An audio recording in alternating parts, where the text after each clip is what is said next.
Hi everyone, welcome back to जिज्ञासा IQ। उम्मीद है आप खुश होंगे, मस्त होंगे, स्वस्थ होंगे। आज हम पहुंच चुके हैं अकाउंटेंसी के चैप्टर नंबर 4 पर, जिसका नाम है डिसोल्यूशन ऑफ पार्टनरशिप फर्म। समझते हैं डिसोल्यूशन का मतलब क्या होता है? भाई डिसोल्यूशन का मतलब होता है क्लोज करना, बंद करना। जैसे अगर हम बात करें बिजनेस की, तो डिसोल्यूशन ऑफ पार्टनरशिप फर्म का मतलब है फर्म की सारी असेट को बेचकर, फर्म के सारी लाइबिलिटीज को पे ऑफ करके बिजनेस को हमेशा हमेशा के लिए क्लोज कर देना, राइट। लेकिन जब हम बात करते हैं एमपी बोर्ड के स्टूडेंट्स की, 12th अकाउंट की, तो यहां पर हमें डिसोल्यूशन से रिलेटेड दो वर्ड देखने को मिलते हैं, राइट। एक मिलता है डिसोल्यूशन ऑफ फर्म, एक मिलता है डिसोल्यूशन ऑफ फर्म। देखो डिसोल्यूशन का मतलब तो आप समझ गए। डिसोल्यूशन का मतलब होता है किसी भी चीज को बंद करना, क्लोज करना, उसे एंड करना, राइट, समाप्त करना, समापन। सिंपल हिंदी में बात करूं तो डिसोल्यूशन मींस समापन, राइट। एक होता है डिसोल्यूशन ऑफ फर्म और एक होता है dissolution of partnership. Dissolution of partnership, ठीक है। ये दो डिफरेंट केसेस है। कई बार एग्जाम में क्वेश्चन आ जाता है, what do you mean by dissolution of partnership. बच्चे को क्वेश्चन आया था ये वाला और उसने क्लियर बाय मिस्टेक आंसर लिख दिया डिसोल्यूशन ऑफ पार्टनरशिप फर्म का। तो पहले इन दोनों के बीच के डिफरेंस को समझ लेते हैं कि इनमें क्या डिफरेंस होता है। समझिए, पहले हम बात कर लेते हैं डिसोल्यूशन ऑफ पार्टनरशिप का मतलब क्या होता है। डिसोल्यूशन ऑफ पार्टनरशिप का मतलब होता है कि किसी कोई एक पार्टनर की फर्म से रिलेशनशिप क्लोज हो जाना, एंड हो जाना, यानी कि end of relationship of a partner. Remaining partner will continue the business as before. तो पार्टनरशिप, डिसोल्यूशन ऑफ पार्टनरशिप में कोई एक पार्टनर फर्म को छोड़ के जाता है। ये बिल्कुल वैसे ही है जैसे रिटायरमेंट का हमने जो लास्ट चैप्टर पढ़ा था, बिल्कुल उसी तरह से। जैसे अगर अपन एग्जांपल लेते हैं कि भाई यहां पर तीन पार्टनर्स हैं, A B and C, right. ये तीनों मिलकर एक बिजनेस को चलाते हैं, ए बी एंड सी। अब यहां पर जो बी है ये फर्म को छोड़कर चला जाता है, राइट। तो यहां क्या होगा, जो बी है, बी की फर्म के साथ रिलेशनशिप क्लोज हो जाएगी। बाकी ए एंड सी मिलकर क्या करेंगे, बिजनेस को पहले की तरह कंटिन्यू करेंगे। तो ये जो केस है जिसमें कोई एक पार्टनर फर्म को छोड़कर जा रहा है, बचे हुए पार्टनर फर्म को एज बिफोर कंटिन्यू करते हैं। यहां बिजनेस बंद नहीं होता है, सिर्फ और सिर्फ किसी एक पार्टनर की फर्म के साथ रिलेशनशिप क्लोज होती है या एंड हो जाती है। इसे हम कहते हैं डिसोल्यूशन ऑफ पार्टनरशिप। सिर्फ एक पार्टनर का फर्म से रिलेशन एंड होना। लेकिन अगर डिसोल्यूशन ऑफ पार्टनरशिप फर्म की बात करें तो फर्म का डिसोल्यूशन क्या होता है? Let's take an example same कि भाई तीन पार्टनर है, ए बी एंड सी। जब ये तीनों पार्टनर आपस में अपना रिलेशन कैंसिल कर लेते हैं, यानी कि अब ये तीनों ही फर्म को छोड़ देते हैं, तो तीनों ही अगर फर्म को छोड़ देंगे तो बिजनेस में कोई पार्टनर बचेगा ही नहीं। जब कोई पार्टनर बचेगा ही नहीं तो पार्टनरशिप फर्म का कोई अस्तित्व नहीं रहेगा। ऐसी सिचुएशन में पार्टनरशिप फर्म बंद हो जाएगी, राइट। तो ये दो केस है, राइट। इसके बाद हम स्टार्ट करते हैं कंसेप्ट को बिल्कुल जीरो लेवल से। सबसे पहले अपन बात कर लेते हैं what is dissolution of partnership, right. Dissolution of partnership is a situation. तो डिसोल्यूशन ऑफ पार्टनरशिप वह सिचुएशन है ना, जो बिल्कुल रिटायरमेंट ऑफ पार्टनर की तरह है, right. It is like retirement of a partner. जिस तरह से एक पार्टनर फर्म को छोड़ के चला जाता है, तो जो पार्टनर फर्म को छोड़कर जाता है वो रिटायर्ड होता है और रिटायर्ड पार्टनर की फर्म के साथ रिलेशनशिप एंड हो जाती है। रिमेनिंग पार्टनर फर्म को कंटिन्यू करते हैं, बिजनेस जारी रहता है, राइट। यहां बिजनेस बंद नहीं होता है। सो एक बार फिर से समझिएगा, dissolution of a partnership is a situation like retirement of a partner.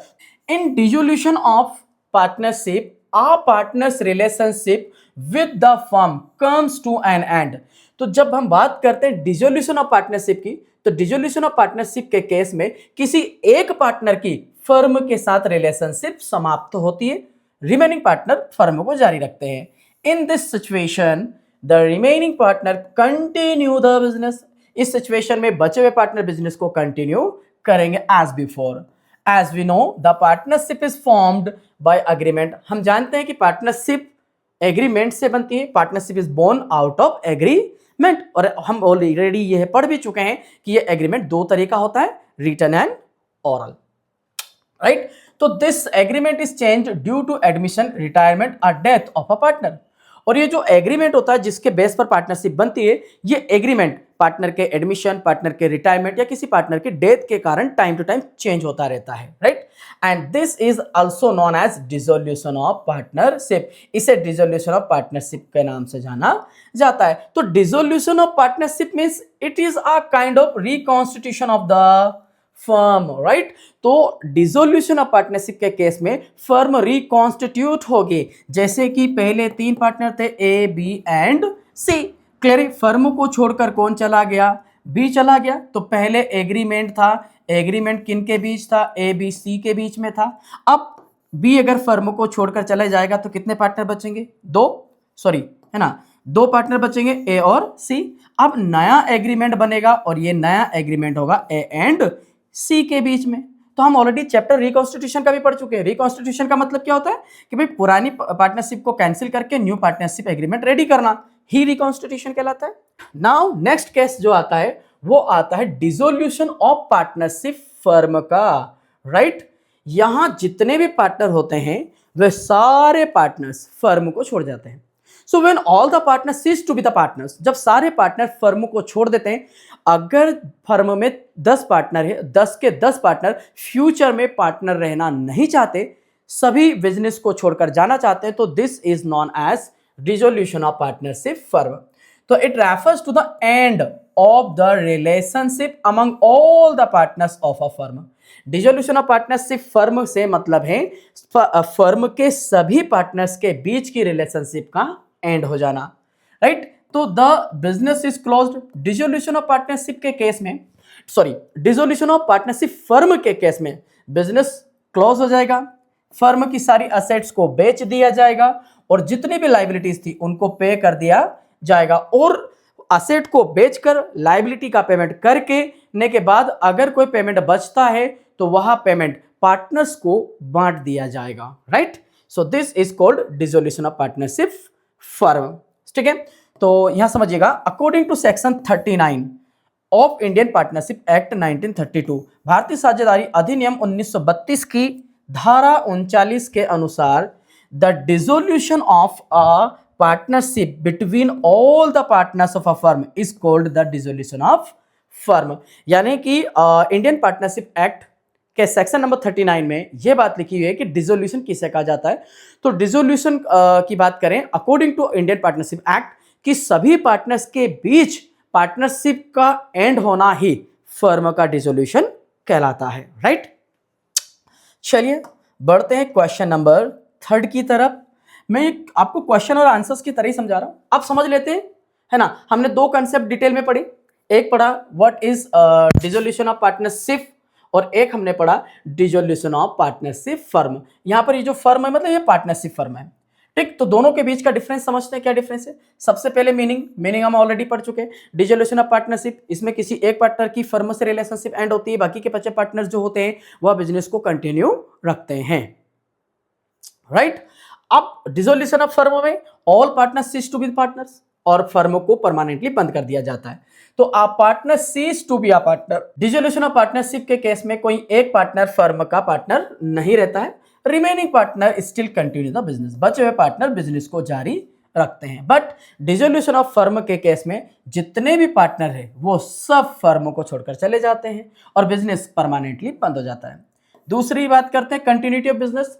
तो डिसोल्यूशन ऑफ पार्टनरशिप के केस में बिजनेस कंटिन्यू रहेगा क्योंकि कोई एक पार्टनर फर्म को छोड़ेगा, बचे हुए पार्टनर बिजनेस को कंटिन्यू रखेंगे एज बिफोर। लेकिन अगर अपन बात करें डिसोल्यूशन ऑफ फर्म की, तो डिसोल्यूशन ऑफ फर्म के केस में बिजनेस बंद हो जाएगा परमानेंटली क्योंकि यहां कोई पार्टनर बचेगा ही नहीं, because here the relationship among all the partners will come to an end, है ना, and the business will be permanently closed.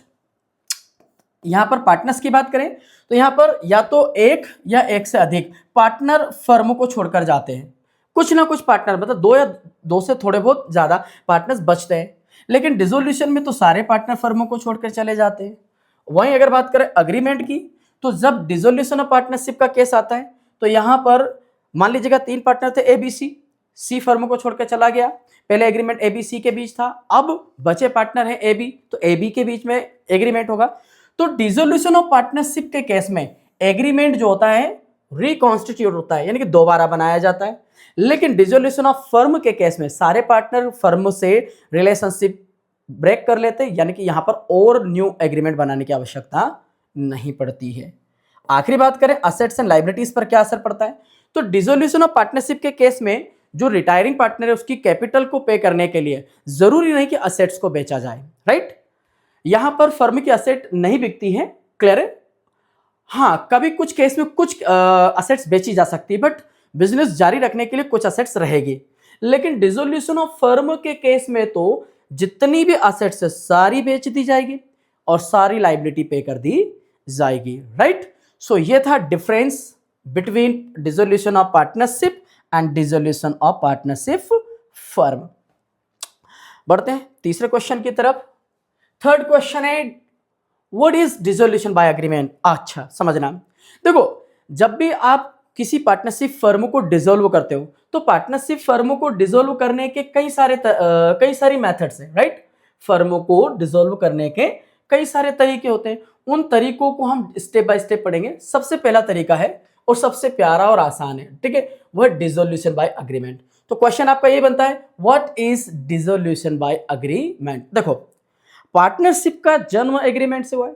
जैसे मान लीजिएगा तीन लोग आते हैं, आपस में मिलते हैं, एग्रीमेंट करते हैं और एक पार्टनरशिप फर्म स्टेब्लिश करते हैं, मिलकर बिजनेस चलाते हैं, प्रॉफिट होता है, आपस में बांटते हैं। यानी कि जो बिजनेस था वो ABC या तीनों पार्टनर्स के बीच जो एग्रीमेंट था उसके बेस पर रन हो रहा था। अगर पार्टनरशिप को एग्रीमेंट से बनाया जा सकता है तो पार्टनरशिप को एग्रीमेंट से डिसॉल्व भी किया जा सकता है। डिसॉल्व मतलब समाप्त किया जा सकता है, उसे क्लोज किया जा सकता है, right. So dissolution by agreement means the firm is dissolved with the mutual consent of all the partners. Mutual मतलब आपसी, कंसेंट मतलब सहमति। डिसोल्यूशन बाय एग्रीमेंट का मतलब होता है कि सभी पार्टनर्स की आपसी सहमति के आधार पर बिजनेस को बंद किया जा सकता है, फर्मों को क्लोज किया जा सकता है। नेक्स्ट लिखा हुआ है all the partners agree to close the business. जितने भी पार्टनर है सारे पार्टनर फर्म को बिजनेस को बंद करने के लिए सहमत होते हैं। The firm is dissolve, firm को बंद कर दिया जाता है। Since partnership is created by agreement, चूंकि यहां पर पार्टनरशिप एग्रीमेंट से हुई थी, यानी कि पार्टनरशिप का जन्म एग्रीमेंट से हुआ था, तो it can also be closed या एंडेड बाय एग्रीमेंट। पार्टनरशिप का जन्म अगर एग्रीमेंट से है तो उसका अंत भी एग्रीमेंट से किया जा सकता है, राइट। डिसोल्यूशन की बात करें तो फर्म के डिसोल्यूशन में कई बार एग्रीमेंट से डिसोल्यूशन हो जाता है, कई बार कोर्ट के इंटरवेंशन के आधार पर हम डिसोल्यूशन करते हैं फर्म का। सो पढ़ते हैं स्टेप बाय स्टेप, थोड़ा सा क्लियर है क्या है नेक्स्ट स्टेप्स को। बढ़ते हैं नेक्स्ट क्वेश्चन की तरफ। नेक्स्ट क्वेश्चन है what is compulsory dissolution. See compulsory dissolution मतलब कि जब कभी वो सिचुएशंस जब पार्टनरशिप फर्म को पार्टनर्स ना चाहते हुए बंद करना पड़ रहा है, तो कई बार फर्म के सामने लीगल रेस्ट्रिक्शंस आ जाते हैं और इन लीगल रेस्ट्रिक्शंस के कारण ही पार्टनर्स को ना चाहते हुए भी कंपलसरीली बिजनेस को बंद करना पड़ता है, राइट। और इसी कंसेप्ट को कंपलसरी डिसोल्यूशन कहते हैं। यहां पर दो ऐसी सिचुएशन बनती है जिसके बेस पर फर्मों को कंपलसरी बंद करना अनिवार्य हो जाता है। सबसे पहला आता है इंसॉल्वेंसी ऑफ पार्टनर्स। इंसॉल्वेंसी का मतलब होता है ना दिवालिया हो जाना, मतलब बैंकरप्ट हो जाना। मान लीजिएगा किसी फर्म में तीन पार्टनर है, ए बी एंड सी, तो इनमें किसी एक को छोड़कर या सभी पार्टनर अगर बैंकरप्ट हो जाते हैं, मान लीजिएगा तीन पार्टनर्स हैं, है ना, ए बी एंड सी, अगर ये दोनों क्या हो जाते हैं, बैंकरप्ट हो जाते हैं, इंसॉल्वेंट हो जाते हैं, राइट। तो ऐसी सिचुएशन में ये अकेला ही बचेगा और अकेला जो व्यक्ति होता है वो कभी भी पार्टनर नहीं कहलाता, वो सोल प्रोप्राइटरशिप कहलाती है। भाई हम जानते हैं पार्टनरशिप के लिए मिनिमम 2 पार्टनर्स का होना कंपलसरी है, राइट। और अगर मान लो ये तीनों ही अगर क्या हो जाए बैंकरप्ट हो जाए तो उस सिचुएशन में भी हमें फर्म को क्या करना पड़ेगा, डिसॉल्व करना पड़ेगा। तो जब फर्म के सारे पार्टनर या किसी एक को छोड़कर बाकी के सारे पार्टनर बैंकरप्ट या इंसॉल्वेंट हो जाते हैं तो ऐसे सिचुएशन में बिजनेस को कंटिन्यू नहीं किया जा सकता। नेक्स्ट अगर बात करें बिजनेस बिकम्स इलीगल, अगर किसी लीगल फ्रेमवर्क के कारण अगर हमारा बिजनेस अनलॉफुल बन जाता है, राइट, यानी कि इलीगल हो जाता है, तो ऐसे सिचुएशन में भी हमें कंपलसरी चाहते ना चाहते हुए बिजनेस को बंद करना पड़ता है। बट बिजनेस की बात करें यहाँ पर इलीगल वाले पॉइंट पर, तो यहाँ पर एक चीज समझना कि अगर मान लीजिएगा फर्म के पास एक से ज्यादा बिजनेस है, मान लीजिएगा हमारी फर्म के पास 3 बिजनेस है, राइट, और यहां पर अगर ये वाला बिजनेस इलीगल हुआ है तो ऐसी सिचुएशन में हम ये वाला बिजनेस डिसकंटिन्यू कर देंगे बाकी ये 2 बिजनेस हम कंटिन्यू रखेंगे। तो ऐसी सिचुएशन में फर्म डिसॉल्व नहीं होगी, राइट। अगर बिजनेस फर्म के पास एक से ज्यादा बिजनेस है, कोई एक बिजनेस इलीगल डिक्लेयर होता है, तो जो इलीगल डिक्लेयर्ड बिजनेस है सिर्फ उसी को डिसकंटिन्यू किया जाएगा, बाकी के बिजनेस को कंटिन्यू रखा जाएगा, राइट। चलिए, सो बढ़ते हैं नेक्स्ट क्वेश्चंस की तरफ। नेक्स्ट है, अच्छा ये तो उसी का कंप्लीट एक्सप्लेनेशन है। एंड नेक्स्ट क्वेश्चन की तरफ बढ़ते हैं। नेक्स्ट क्वेश्चन है, what is dissolution on contingency. कभी कभी कुछ इमरजेंसी सिचुएशन बन जाती है और इन इमरजेंसी सिचुएशन में फर्म को बंद करना पड़ता है। तो यहां पर मैंने 4 कुछ इमरजेंसी सिचुएशंस को राइट डाउन किया है, समझते हैं कौन कौन सी है। तो देखो, पहला है एक्सपायरी ऑफ फिक्स्ड टाइम। अगर मान लीजिएगा 2 लोग हैं ए एंड बी, इन दोनों ने मिलकर एक पार्टनरशिप बिजनेस स्टार्ट किया और इन्होंने पार्टनरशिप की है 5 साल के लिए, मान लीजिएगा 2030 तक।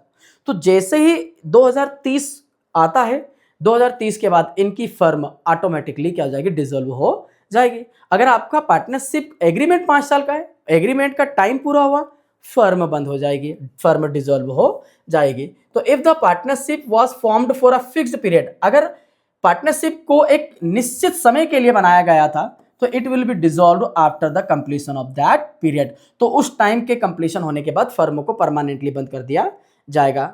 दूसरी बात करते हैं कंप्लीशन ऑफ स्पेसिफिक वर्क। अगर हमने किसी के साथ में पार्टनरशिप की है किसी एक पार्टिकुलर काम को कंप्लीट करने के लिए, राइट। और जैसे फॉर एग्जांपल, जैसे अगर अपन बात करते हैं कि भाई हम एक बिल्डिंग बनाना चाह रहे हैं, तो हमने क्या करा, किसी एक नए व्यक्ति को पार्टनरशिप में ऐड किया और हमने तय करा कि यार ये जो बिल्डिंग है, इस बिल्डिंग को हम पार्टनरशिप में बनाएंगे। और जैसे वो बिल्डिंग बन के तैयार हो चुकी होगी, हमारी जो पार्टनरशिप थी वो भी बाय डिफॉल्ट डिसॉल्व हो जाएगी, एंड हो जाएगी, राइट।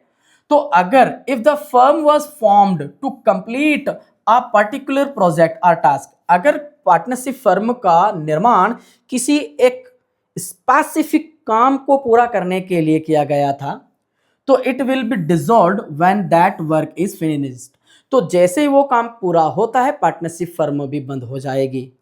अगली बात करते हैं डेथ ऑफ अ पार्टनर। जैसे अगर मान लीजिएगा 2 पार्टनर है, अगर 3 पार्टनर है तो फिर ये जो पॉइंट है ये काम नहीं करेगा। अगर मान लीजिएगा 2 पार्टनर है ए एंड बी, कोई एक पार्टनर इनमें से, है ना, किसी एक पार्टनर की इनमें से डेथ हो जाती है, इनमें से किसी एक पार्टनर की डेथ हो जाती है, तो कोई एक ही बचेगा। तो ऐसी सिचुएशन में भी पार्टनरशिप को बाय डिफॉल्ट पार्टनरशिप बंद हो जाएगी, राइट। नेक्स्ट अगली बात करते हैं इंसॉल्वेंसी ऑफ अ पार्टनर। तो ये अपन ने ऑलरेडी पढ़ लिया है। अगर मान लीजिएगा 2 पार्टनर हैं, कोई एक पार्टनर इंसॉल्वेंट हो गया, बैंकरप्ट हो गया, क्लियर है, जेब खाली हो गई, क्लियर है, लाइबिलिटी ज्यादा हो गई असेट से, कर्जा ज्यादा है संपत्ति की तुलना में, तो ऐसी सिचुएशन में ये बैंकरप्ट हो गया। अगर बैंकरप्ट हो गया तो अब ये पार्टनरशिप में नहीं रह सकता। ऐसे सिचुएशन में भी हमें पार्टनरशिप को बंद करना पड़ता है, डिसॉल्व करना पड़ जाता है। तो भाई कंटिंजेंसी के केस में 4 यहाँ पर पॉइंट बनते हैं। पहला है expiry of fixed time, death of a partner, completion of specific work and insolvency of a partner, right. बढ़ते हैं नेक्स्ट क्वेश्चंस की तरफ। नेक्स्ट क्वेश्चन है what do you understand, sorry कहाँ गया, नेक्स्ट क्वेश्चन है what do you understand by dissolution by notice. Dissolution by notice का मतलब क्या होता है? देखिए, अगर पार्टनरशिप एट विल है, एट विल का मतलब जब हमने पार्टनरशिप बनाई वो भी कोई स्पेसिफिक काम को पूरा करने के लिए नहीं है, ना ही कोई एक फिक्स्ड टाइम पीरियड के लिए है, राइट। हमने सिर्फ पार्टनरशिप में एंटर हुए और पार्टनरशिप चल रही, काम चल रहा है। सो जब पार्टनरशिप एट विल हो तो पार्टनरशिप को डिसॉल्व करने का सिंपल सा तरीका है, जितने भी पार्टनर्स होंगे वो आपस में एक दूसरे को नोटिस दे देंगे पार्टनरशिप फर्म को डिसॉल्व करने का, और जो डेट उस नोटिस पर लिखी होती है, उस नोटिस पर मेंशन डेट के दिन से पार्टनरशिप को बाय डिफॉल्ट क्लोज मान लिया जाएगा, राइट। तो यही लिखा हुआ dissolution by notice takes place in a partnership at will. तो डिसोल्यूशन बाय नोटिस वहां होता है जब पार्टनरशिप एट विल हो। इन सच अ पार्टनरशिप, इस तरह की पार्टनरशिप में there is no fixed period और स्पेसिफिक पर्पस। तो अगर आपको समझ नहीं आ रहा होगा कि what is the meaning of partnership at will, तो आप इसका आंसर कर सकते हैं कि partnership at will means when there is no fixed period or specific purpose in the partnership firm, right, for running the business. Next, the partners can dissolve the firm by giving a written या written notice to each other expressing their intention to dissolve the firm. तो partners एक दूसरे को firm को dissolve करने के लिए return notice दे सकते हैं और रिटर्न नोटिस के बेस पर पार्टनरशिप फर्म को डिसॉल्व किया जा सकता है। अगली बात पढ़ते हैं, इसमें लिखा हुआ है कि the firm is dissolve from the date mentioned in the notice, और नोटिस में जो डेट लिखी होती है उस डेट से ही पार्टनरशिप फर्म को डिसॉल्व कंसीडर कर लिया जाता है। This is also known as dissolution by will, right. तो डिसोल्यूशन बाय नोटिस को डिसोल्यूशन बाय विल के नाम से भी जाना जाता है, राइट। 2 नंबर का क्वेश्चन आ सकता है। बढ़ते हैं नेक्स्ट क्वेश्चन की तरफ। Explain the dissolution by the order of court in details. देखो कई बार कोर्ट के आदेश पर भी पार्टनरशिप फर्म को डिसॉल्व किया जाता है। कोर्ट को कब इंटरवीन करना पड़ता है पार्टनरशिप फर्म को डिसॉल्व करने के लिए, ये समझते हैं, ठीक है। तो देखो कुछ केसेस है जहां पर कोर्ट को इंटरवीन करना पड़ता है पार्टनरशिप फर्म को डिसॉल्व करने के लिए। टोटल 6 मैंने केसेस लिए हैं। सबसे पहला लिया unsound mind of a partner. अगर कोई पार्टनर था, क्लियर, और अगर वो मेंटली क्या हो जाता है, अनसाउंड हो जाता है, ठीक है, लुनाटिक स्टेज में चला जाता है, पागल हो जाता है, तो ऐसी स्थिति में जो पार्टनर होगा जो लुनाटिक स्टेज में चला गया है, ठीक है, जो कि मेंटल डिसीज से होकर गुजर रहा है, तो उस लुनाटिक या अनसाउंड माइंड पार्टनर के जो गार्डियंस है या उसके जो फ्रेंड्स है या उसके जो रिलेटिव्स है उनकी तरफ से कोर्ट में एक पिटीशन दायर की जाएगी, जिसके आधार पर कोर्ट एक ऑर्डर पास करेगा और उस ऑर्डर के बेस पर पार्टनरशिप को क्लोज कर दिया जाएगा परमानेंटली। दूसरा कंटिन्यूअस लॉसेस, अगर फर्मों को लगातार लॉस हो रहा है, राइट, पार्टनर कोर्ट का सैंक्शन लेकर ऑर्डर लेकर पार्टनरशिप फर्मों को क्लोज कर सकता है। नेक्स्ट मिसकंडक्ट, अगर कोई एक पार्टनर फर्म में मिसकंडक्ट कर रहा है।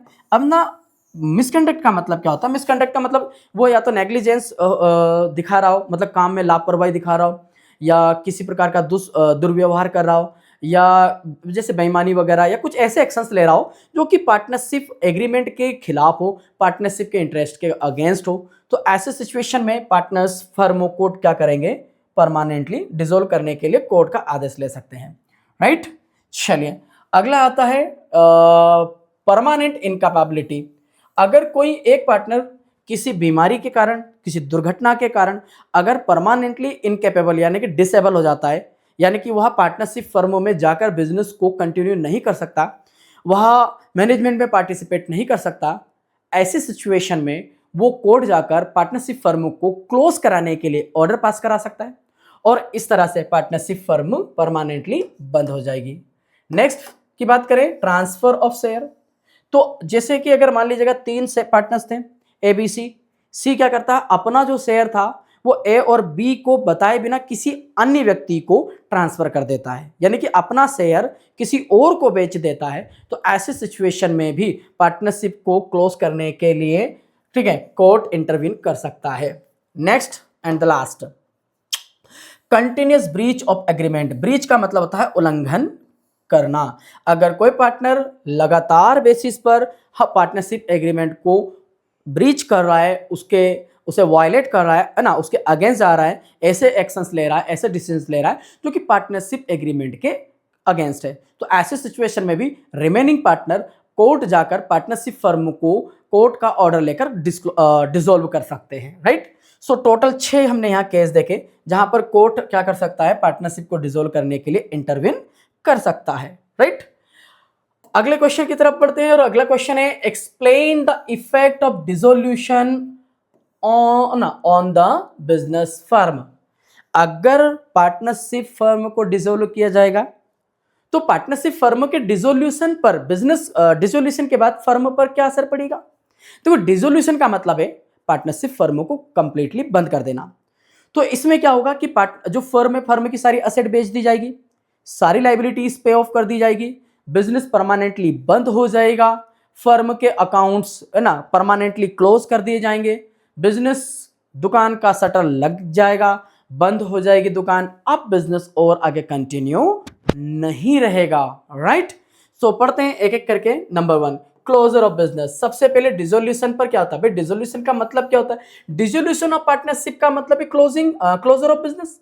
डिसोल्यूशन का मतलब ही क्लोजर ऑफ बिजनेस होता है, यानी कि बिजनेस को क्या कर देना, बंद कर देना, समाप्त कर देना। डिसोल्यूशन ऑफ पार्टनरशिप फर्म का मतलब ही तो यही है कि भाई सारे पार्टनर अब बिजनेस को और फ्यूचर में कंटिन्यू करना नहीं चाहते, वो बिजनेस को बंद करना चाहते हैं और इसीलिए वो पार्टनरशिप बिजनेस को डिसकंटिन्यू करना चाहते हैं, बंद करना चाहते हैं। नेक्स्ट, रियलाइजेशन ऑफ असेट, यानी कि जितनी भी असेट्स होंगी उन्हें बेच दिया जाएगा और उन्हें बेचकर सारी असेट्स को कैश में कन्वर्ट कर लिया जाएगा। एंड पेमेंट ऑफ लाइबिलिटीज, और फर्म की जितनी भी लाइबिलिटीज होगी, ठीक है, पहले एक्सटर्नल फिर इंटरनल। एक्सटर्नल मतलब पार्टनर के अलावा जो लेन देन है वो एक्सटर्नल, और पार्टनर का फर्म में जो लेन देन है वो इंटरनल। तो पहले एक्सटर्नल लाइबिलिटीज को पे कर देंगे, एक्सटर्नल लाइबिलिटी को पे करने के बाद जो अमाउंट बचेगा वो इंटरनल लाइबिलिटी यानी कि पार्टनर्स में डिस्ट्रीब्यूट कर दिया जाएगा।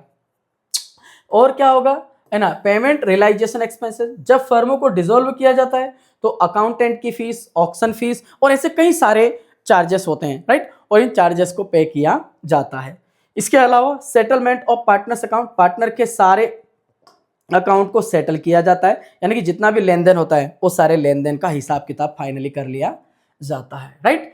तो अगर हम बात करें डिसोल्यूशन का पार्टनरशिप फर्मों पर क्या असर पड़ता है, तो 6 पॉइंट में हम इसको समझ चुके हैं। 5 पॉइंट में, पहला, बिजनेस बंद हो जाएगा, फर्म की असेट बेच दी जाएगी, लाइबिलिटी का पेमेंट हो जाएगा, रियलाइजेशन के खर्चों का भरपाई की जाएगी और पार्टनर के अकाउंट्स को सेटल कर दिया जाएगा, मतलब पार्टनर्स का जो भी लेन देन होगा वह पार्टनर के कैपिटल अकाउंट में ट्रांसफर कर दिया जाएगा।